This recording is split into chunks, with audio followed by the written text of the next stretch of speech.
Hi everyone, my name is I'm working for e-devices at Samsung company in South Korea. In my case, I'm interested in Linux functionality and open source.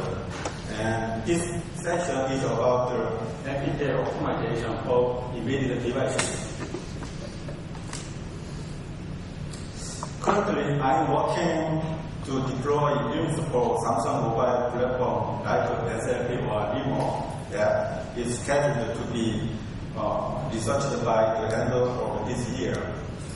Also, I am a key member of Korea Android World Community, which is the biggest institute specializing in Android promotion in South Korea. Prior to that, I engaged in Linux Korea advanced technology R&D work. I had various experience working on DTV or camcorder or printer or web based on Linux system. I originally designed and developed Git State project, which is web-based statistics and monitoring system for Git. I enjoyed spending my valuable time for solving software problems and trying to promote the adoption of Linux and open source software for Samsung embedded devices.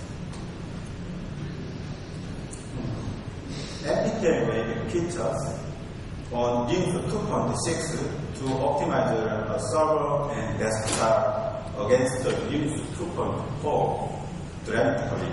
But embedded systems which are extremely limited on physical resources of CPU and memory, such as DTV mobile phone, some absence of the effective and suitable features for embedded environment need to be improved to NPTL. In mobile environment, where CPU and memory resources are limited compared to desktop or server environment, the increase of application makes it more important to design and develop an efficient system without any resource expansion.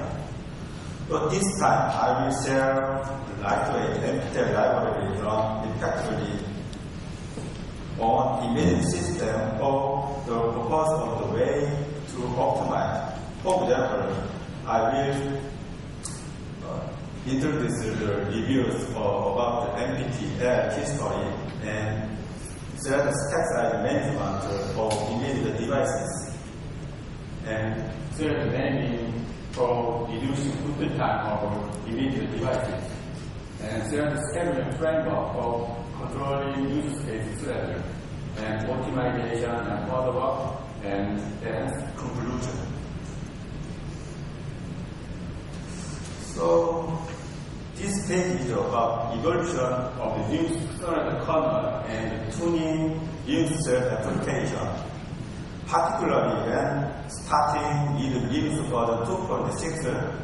Thread model functionalities such as low start cost for creating new thread for scalability and high performance, and error handling, and unlimited thread for process of the maximum available system length for server and desktop, and 100% compliance and full life semaphore support, and SLP and Luma support, and finally synchronization primitives with 2 steps. So, however, originally when development of Linux kernel began, it was not designed for the purpose of scalability. One of the main changes included in the current Linux kernel is that Linux thread model is transferred from Linux thread to NPTL for scalability and high performance. In our case, we are utilizing the below website for debugging and tuning user thread application in embedded system. For example, NPTL white paper by LinuxThread and using the useful tuning tools like function tracer by Stephen Rosseder and Popper by Ingo Molnar. And for capabilities with the open POSIX test suite and POSIX test toolkit. So this page is about the one-to-one thread model for Linux 2.6. So there are many complex factors beside the thread implementation in-depth area of thread scheduling. NPTL simplified a lot of complex problems with simple process scheduling by adjusting one-to-one thread mapping model in Linux distribution like Ubuntu or Fedora. So this figure shows the data structure of user space thread, like file, speed, code segmentation, data segmentation, or thread. And this figure shows the NPTL one-to-one thread mapping model. In NPTL models, NPTL does not employ the main thread for the direct scheduling between user space thread and kernel space. So this page is about internal operation flow of user space thread in embedded system.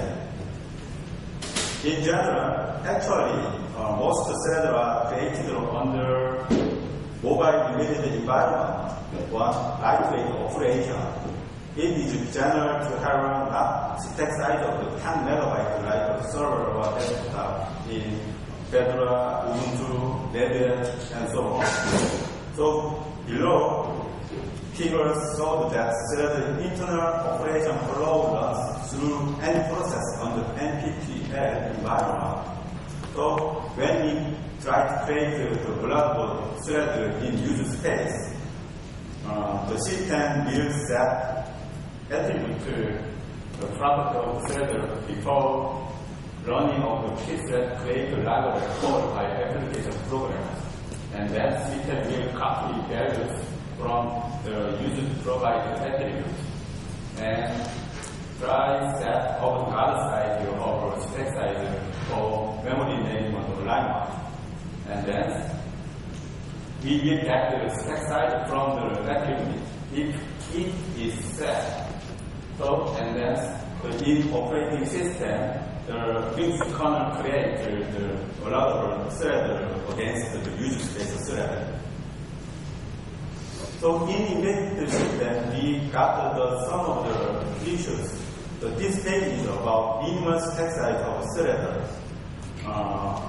We can consider the minimum memory space of the structured data type for creation of thread. The stack size of or more than if 16 kilobytes per thread is essential.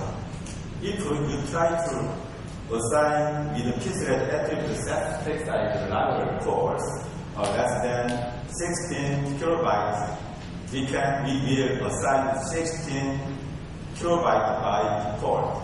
So when the user space application programs try to assign the 1 kilobyte, in NPTL models, the afterwards the NPTL will allocate the 16 kilobytes because in NPTL system the minimum size is the 16 kilobytes for the minimum data structure or for thread. So when we try to use this library course like with 1 kilobyte, that system will get the stack size from attribute if it is set. Otherwise, we use the default with determined as start time.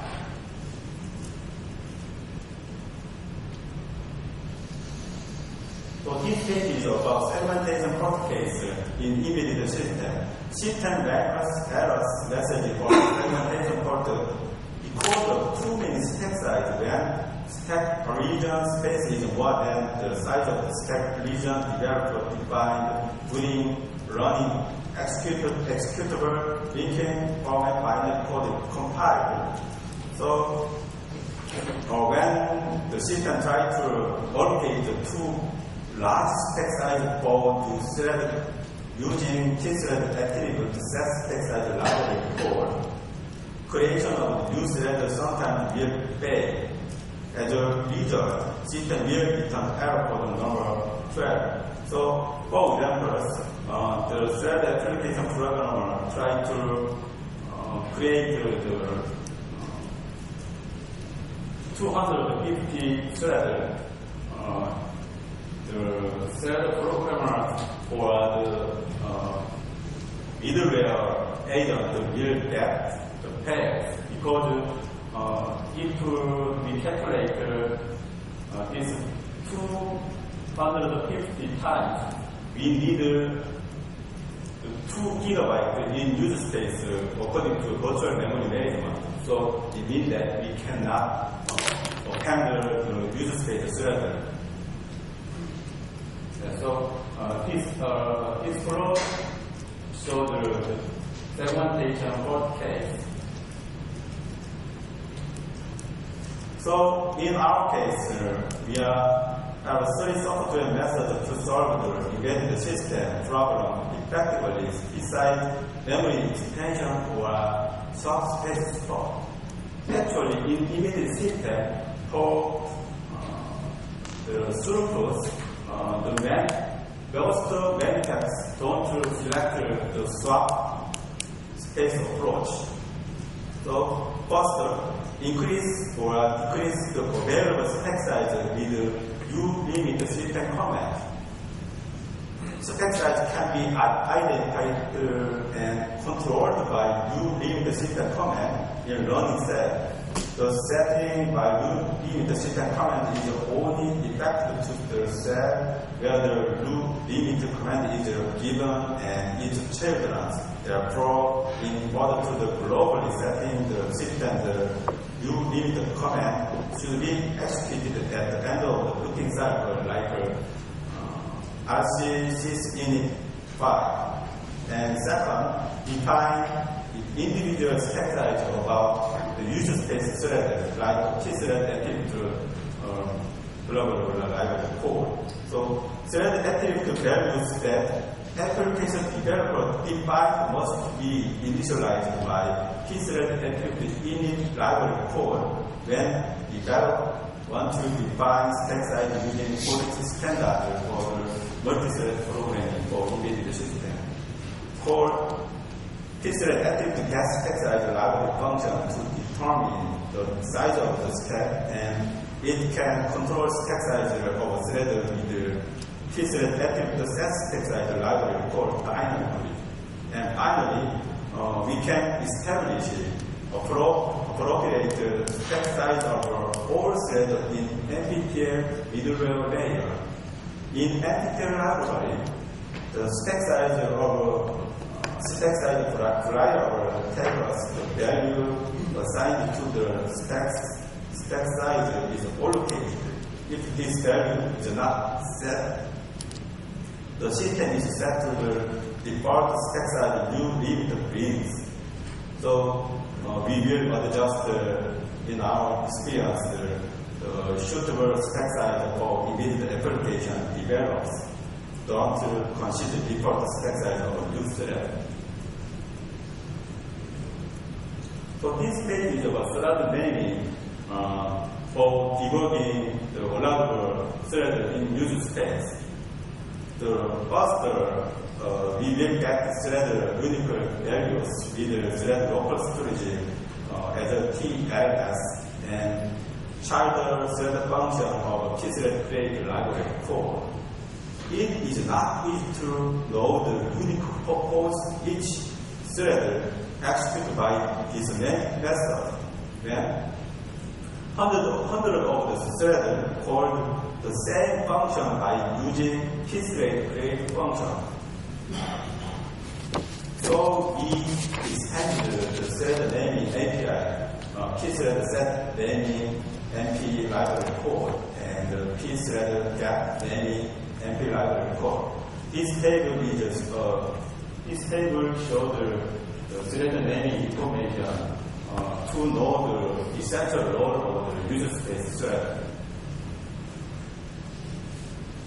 And this page is about thread profiling. First of all, we can find the optimal time point for booting the system by profiling the time interval or time gap between the header thread and back thread. And second, thread 1 they are executed before the initial graphic user interface screen appears. And third, CPU usage of the thread during the booting time. So, for example, when we analyze the time gap between the header thread and after back thread, we can catch this creation of threads. In immediate systems, the sum of the threads need over 1 second. It means that we have to analyze and profiling about this operation of the thread. This page is about the thread scheduling framework. So we utilize getTID instead of the getTID in NPTL thread model to find out the unique number of threads executed in a laboratory or region to apply normal priority to thread produced at a nice value. So actually, in a lot of the manufacturers, they are selecting both Linux thread model and NPTL model. So anyway, this session is about the NPTL thread model. So if we are trying to using the NPTL models for immediate devices, we have to consider the specific system code information. So in Linux thread, we have to use the getPID to get the unique number of the thread ID. And in NPTL, we have to get and select this getPID system code number, system code information. So this page is about system code number of the user space thread ID. So because the user of the getTID system code depends on each CPU architecture in Linux 2.6, system code number is different among CPU architectures. So we support the common interface, thread interface about the different CPU architecture for commercial immediate product. So we extended the user space thread priority API. For example, key thread set priority MP library 4 and key thread get priority MP library 4. So actually internally, each architectures have the different values for their thread number ID. So we made the scheduling important hierarchy, the tables, for controlling a lot of the thread in user space. So we can control CPU share of the thread based on thread scheduling importance of hierarchy table to best system response from user manipulation at the specific time by immediate users. So we can minimize the user's waiting time by adjusting thread scheduling priority at specific time or changing thread scheduling priority dynamically at runtime. So we classify the 5 test groups, each test group and foreground test group and service test group and background test group and primary ID test group. And yes, the thread application programs often want to adjust the scheduling priority of self-thread or another thread to change its workload in immediate system. Below show the temporary task migration or movement groups according to thread scheduling importance hierarchy tables. So the ladder rectangle is this thread scheduling importance hierarchy table. It means that all of the task group can get the more CPU shares against another task group.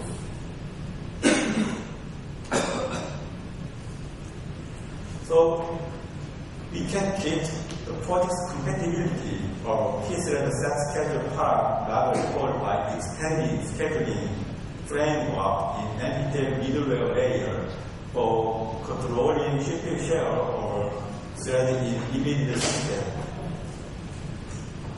If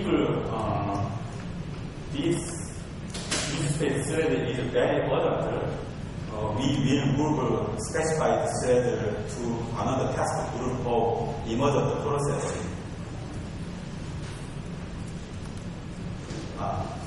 And then in existing groups, this thread is very high. If this thread have very high priorities, temporarily the system will move this task to another lower task groups, and then this other thread task will finish their task. The lower thread task will come to their original groups. So the figure below shows the evaluation result about high throughput of second thread as an urgent thread that is related to user's application processing at the specific time at runtime environment. This is the result of the speed of the throughput of the second thread by elevating CPU share of the second thread. At creating a lot of thread in Linux 2.6 and NPTL system, we adjusted different normal priority to each thread. So in this figure, this percent means workload that a lot of threads occupy the CPU. This page is about the evaluation of scheduling error for mobile phone. So we can improve system response time by controlling threads that have a lot of CPU share at specific time by force or arbitrarily at runtime. And this page is about the case of the camcorder when we tested this approach. So we can also get the high system response time with this approach. So for example, when we click this icon, we got the next screen interface or the operation electrically. And this page is about optimization. GNC library, including NPTL thread model, has a lot of features.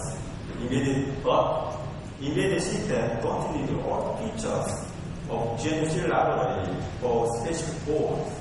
So we build the entire GNC library source with the same configuration structure or build process like the compilation of Linux kernel. By doing so, we can compile source that we need necessary software components, certainly among a lot of components of immediate system. Through this method, we don't need unnecessary shared object library or lightweight embedded root file system. For example, NIS, ENS, CID, allocates, segmentation control libraries, or encryption library, if you try to compile GNC library source with OS option without O2, GNC compiler collection optimization interface, shareholder divided by can be minimized to fit for the embedded system environment. When we try to this approach to allow the embedded devices, we got two issues of the current approach needed to be addressed for future research direction. First, the performance gain issues on completely fair scheduling by either modular based embedded Linux system. So, in detail, if two nice values produce a small gap like 0 instead of the large gap like 10, it is not easy to produce any performance gain. Therefore, we need a new or advanced approach for task scheduling policy, which produces a wide gap for better performance gain, even in the CFS schedule-based embedded Linux system.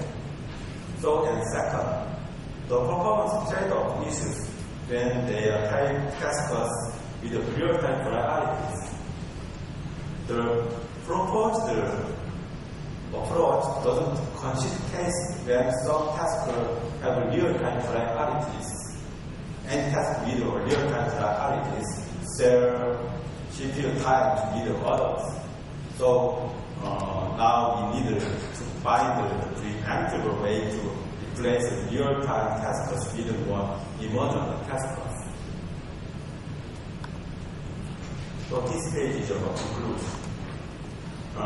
In our experiment, the modern embedded mobile device requires the lightweight thread model for limited physical environment, like the low CPU clock circuit to save the power consumption and the competitiveness of the cost, and a pure memory.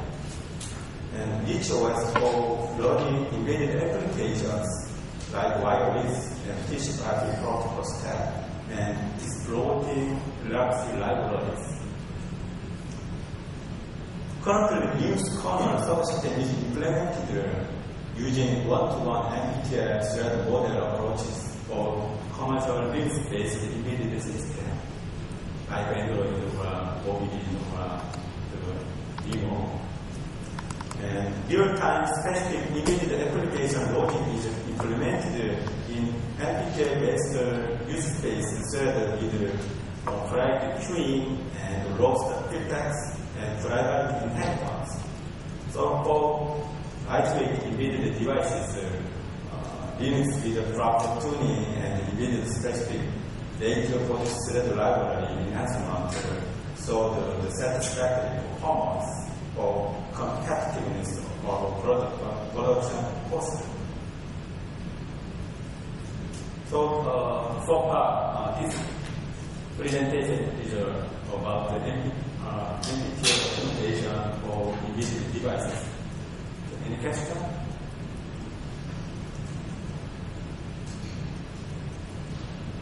Regarding the information that I stated entirely. Okay, so I have one question. So for threads that are real time, right? The kernel preempts them when I think they get control when there's an event that has to be scheduled from the kernel. And how does that get handled here when they're not real time? In our case, as I mentioned, we do not consider the preemption model kernels for embedded devices. Actually, in embedded systems, the throughput and the real fast and real time is different. So when we try to produce the embedded devices, actually we have to specifically seek what specific boards. So you know that Android based on preemption Linux kernel is for smartphone like mobile desktop operating system because Android mobile platform supports a lot of user space application with Android market. And so anyway, as I mentioned, we will consider the preemptive Linux kernel to improve this approach.